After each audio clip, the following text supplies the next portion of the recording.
तो संदीप जी, आरटीआई 2005 में आया। मैं गवर्नमेंट ऑफिस इसमें लेटर 1992 से लिखता हूँ। आपको मालूम है, जब राम मंदिर का वहाँ पे जब मस्जिद तोड़े थे, उस टाइम से मैं क्या करता हूँ, डायरेक्ट ऑफिस में लिखता था। उस टाइम पे प्राइम मिनिस्टर ऑफिस है, फाइनेंस का ऑफिस है, रिप्लाई आते थे। मालूम है संदीप जी आपको? मेरे को रिप्लाई अच्छा। आता।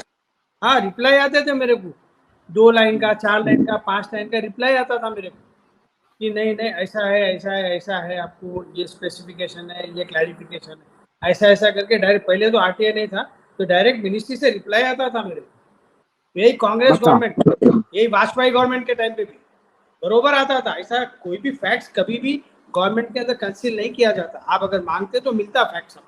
आरटीआई तो बाद वाजपेयी में की सरकार, वाजपेयी की सरकार, हम भाजपा ही रहे। अब मैं इस साल वोट नहीं दिया हूँ, किसी को वोट नहीं दिया 24 में।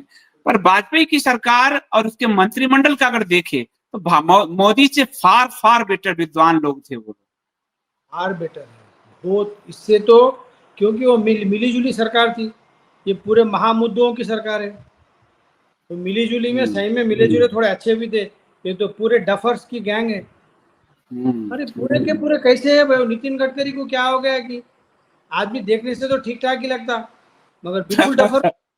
तो देखो, चार्टेड अकाउंट है संदीप जी, चार्टेड अकाउंटेंट है वो, मगर कोई जगह दिखता हो कहते रहते कि समझ में नहीं आता कौन सा मिनिस्टर है, क्या है, कुछ बिल्कुल समझ में मुझे नहीं। लगता है कि वाजपेयी जी जो उतना लंबा उनका संसद का अनुभव रहा, और उसमें जैसे जॉर्ज फर्नांडिस है, जसवंत सिंह है, जसवंत सिन्हा है, ये जो ये सब थे। इन सब के बाद नीतीश कुमार था। इन सब का अलग अलग एक्सपीरियंस था गवर्नमेंट चलाने का, चीजों को देखने का। यहाँ तो एक ही व्यक्ति सब है, डम डम और डिगा डिगा डिगा मौसम भीगा भीगा, वही घूम रहा है और चारों तरफ।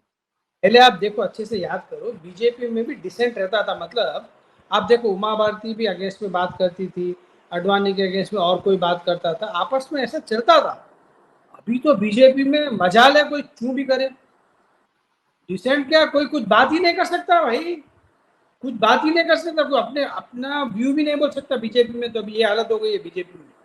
मेरे को तो ऐसा लगता ना, जैसा महाभारत में शकुनी था ना, कौरवों को नुकसान पहुंचाने आया था, वैसा बीजेपी को नुकसान पहुंचाने के लिए मोदी आए हुए। कुछ बैकग्राउंड देखना पड़ेगा इसका, पूरा तहस नहस करने के लिए तो नहीं आया बीजेपी को असल। एसीवाईपीएल का बैकग्राउंड।